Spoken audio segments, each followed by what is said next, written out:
Hello, everyone. I'm really honored to be here and excited to chat with you about the world I hope to live in, and I think many of you will hope to live in as well. And that's a world where your genetics are not your destiny. Before we dive into that, though, I want to leave you with a little piece of context about biotech that was surprising to me, and I think it might be surprising to you. And that is that the first trillion-dollar biotech is inevitable. We know there's many trillion-dollar tech companies. We could probably name all of them. But so far, there hasn't been one on the biotech side. And there's a piece of data that I think is very interesting in this regard. And we all know OpenAI, probably a trillion-dollar company, more, right? If you look at their revenue over time and the ramp of their revenue, it's actually less than a single drug that many of you may be familiar with. Mounjaro, Zepbound, GLP-1 weight loss drugs. And not only have they ramped the revenue faster, but the absolute value of the revenue that they're bringing in per quarter is over 4 times higher. And we'll come back to this lesson kind of towards the end of the talk, but I think the wrong lesson people learn from this is that you have to build like an obesity drug or a GLP-1, there's so many people piling into it. I think the right lesson is that there are biotech markets that are mass consumer and changing people's lives beyond how we traditionally define disease, and this is the first one, and it's a breakout success. So we'll get back to this, but I want to leave that in your head before we get started. So, the way we're going to do this at Mammoth is that we're going to usher in a world where your genetics do not determine your future.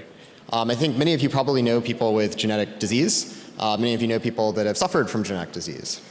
And the way we're doing this at Mammoth is through this technology called CRISPR. You might have heard of this. It's an acronym, actually. It stands for Clustered Regulatory Interspace Short Palindromic Repeats. So you can see why we call it CRISPR.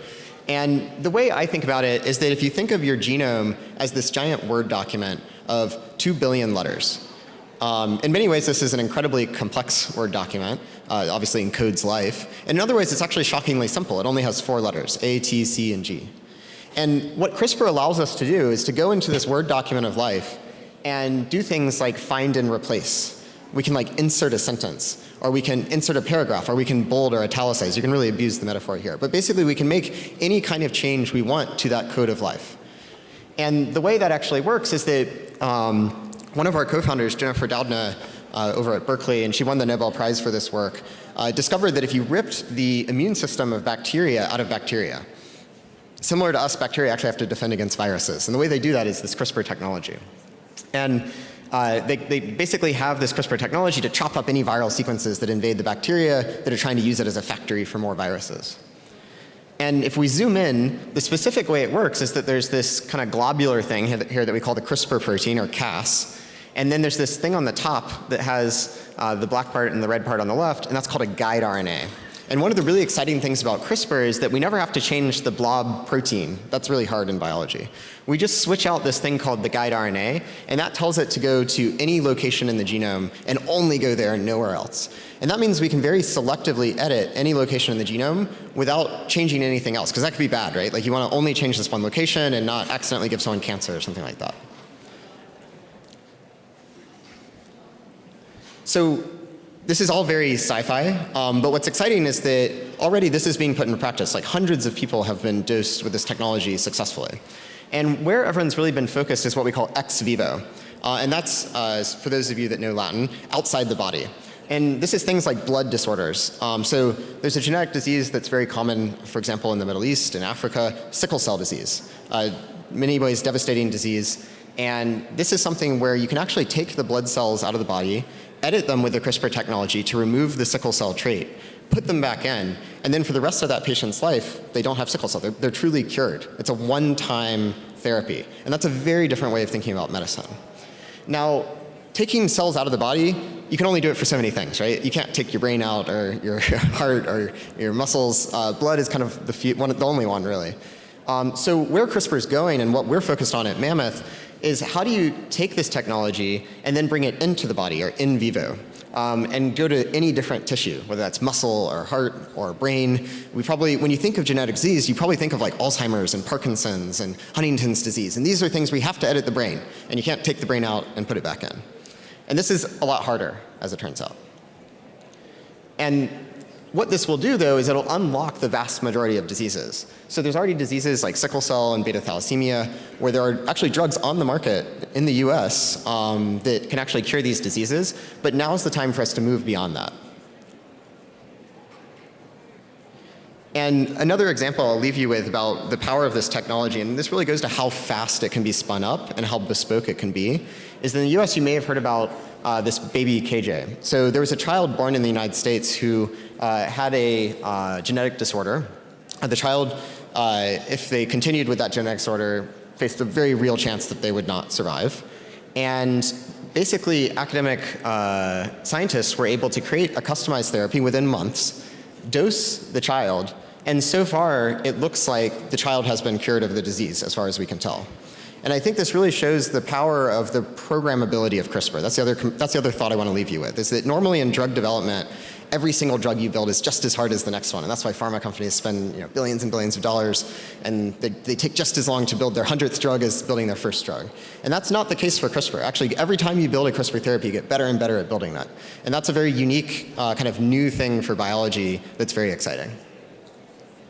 At Mammoth, we have a therapy that will be going into humans soon as well. It's for high triglycerides. The way this works is that the patient gets an injection in their arm. It takes the CRISPR technology to the liver, which is where you metabolize many things. And basically, it deletes this one gene called ApoC3. And by deleting that gene, you can actually, no matter the diet or the genetic background of the patient, you can actually prevent them from ever having high triglycerides for the rest of their life, no matter what they eat. So this is transformative, of course, for a small subset of patients that have extraordinarily high triglycerides to the point where their serum is actually milky. But it also can be transformative to more common disease. The millions and millions of people with elevated triglycerides that could actually benefit from this, and how many millions of heart attacks we could stave off by dosing this more broadly. So when I think about the next 5 years to start, I think the real question is, like, what diseases do we focus on? And people have kind of narrowed it down to certain types of diseases. There's lipids, triglycerides, we're working on triglycerides. There's like inborn errors of metabolism generally. And I think the key question beyond that is, how do we increase access to these therapies? For example, the sickle cell therapy. Incredibly expensive and kind of difficult to actually administer. It'd be very tough to bring that therapy into Africa, for example. But if we switch it to an in vivo therapy, these are actually way more simple and cost-effective to administer. So how do we move down that path and make it so this is not just something that people in the United States can have access to? Okay, so that's the next 5 years. And I think the statement I'll make here is that I truly believe in the next 5 years, all blood and liver genetic diseases will be cured. They'll be cured. We're very good at it, okay? All right, so moving on, how do we move beyond blood and certain tissues like the liver that are easy for various reasons? Well, at Mammoth, what we did was we innovated on the CRISPR side. We developed new CRISPR technologies. And we developed a portfolio of types of edits. So really kind of fulfilling this promise of, in any tissue in the body, doing any type of edit, insert a paragraph, delete a sentence, et cetera. That's what we've built at Mammoth. And we've done that actually by leveraging nature. We actually went out into nature, created the world's largest database of metagenomic data, the bacteria that have these CRISPR systems. And then we used artificial intelligence, and we have a whole floor of our building that has high throughput liquid handling robots that are just testing these things night and day. And we use that to refine new CRISPR technologies that allow us to go into the muscle, go into the brain, go into these other tissues. And one of the key innovations we made to do that is pretty interesting. We actually just physically made the CRISPR system smaller. So if you think about the CRISPR system trying to get somewhere as like a semi-trailer tractor driver trying to get somewhere versus like a little smart car, we basically invented the smart car version of CRISPR. And it turns out this can be very, very effective at going into muscle, going into brain, going into these other tissues. And one data set we're really, really proud of is that we test this first on monkeys, then on humans.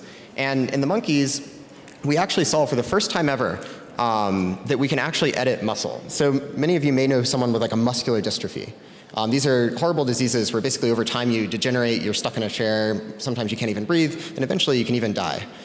So for the first time, we actually have line of sight to being able to permanently cure muscular dystrophies. And this is something that wasn't possible with the original CRISPR systems. It's only possible with these new systems that we invented.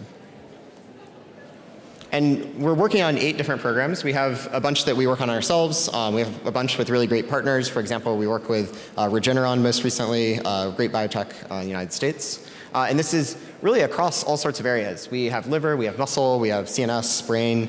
And that really, I think, highlights typical drug development. You kind of focus in on a single disease, but CRISPR can really be applied across pretty much any of the 4,000 genetic diseases that we know. Okay, so what's the next 10 years? Well, in the next 10 years, I'll make an even stronger statement. I think all genetic diseases can be cured because we'll be able to go into muscle, we'll be able to go in the brain. And I think then it's, again, what do we focus on? Because there's so many diseases. Like, do you want to focus on Alzheimer's first, Parkinson's first, muscular dystrophies? And then I think the new question there is you have so many products. This is a new way of thinking about healthcare. How do you pay for this? It's a one-time permanent cure. You're not keeping the patient on a therapy the rest of their life. This could save the healthcare system immense amounts of money. But how much do we want to create the value for that up front versus maybe we still pay for it over time? Anyway, there's lots of very interesting economic questions about how does this change our healthcare system? All right. Now beyond that, beyond 10 years. So one of the things I'm really excited about is that everyone knows that kind of rare diseases can benefit from CRISPR. That's the bottom of the pyramid. There's Huntington's disease, persistent chylomicronemia, all sorts of diseases. I think the next frontier that people have started to realize is more common disease. So what if you could remove back pain? What if you could dose the general population for lipids so that you have 10 million less heart attacks around the world every year? But then I think what we're not talking enough about is what we call human flourishing or health defense or human enhancement even. And I think there's many genetic markers that we already understand. And I'll give you a few examples. Hair loss. What if you could have a cream that grows back hair? Reduce need for sleep. This is my favorite one. Obviously, a lot of people are excited about longevity, including myself. Well, the ultimate longevity drug to me is I have to sleep like 7.5, 8 hours more a night. There are people that, because of their genetics, only need to sleep 3 hours a night. What if we could all have access to that? That's double the lifespan, basically. And it's not like you're just tired. Like, you genuinely only need 3 hours of sleep. Or strongular musculature. We know that there's a gene that we can knock out that basically allows you to build muscle without going to the gym. Happy to show you a picture after the talk. But these, going back to the very beginning, these are the types of markets that could be trillion-dollar markets, right? Obesity is basically human enhancement at this point. It started with type 2 diabetes, it moved to severe obesity, and now you have celebrities microdosing GLP-1s to lose like a couple pounds, right? So we're already there, and we see that it can help humanity, A. I think GLP-1s are going to save more lives than any drug on Earth. And B, it can be an incredible business that's finally on the scale of tech. That's been something biotech has frankly suffered from. I think this is the first time we can actually say there's going to be a trillion-dollar biotech. So to leave you with a couple of examples here, here's a picture of muscle building, short sleep, and basically how do we move from surviving and using technologies like CRISPR to solve the worst diseases, super important, we have a lot of work to do there, to thriving, and really enabling humans to flourish generally regardless of your genetic background.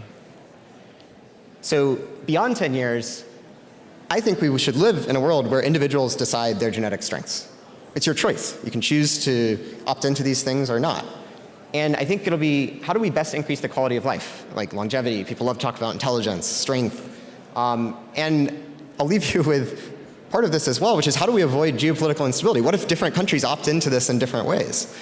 And what if they have different access to these technologies? Does it drive conflict because people don't want to be left behind in the genetic race?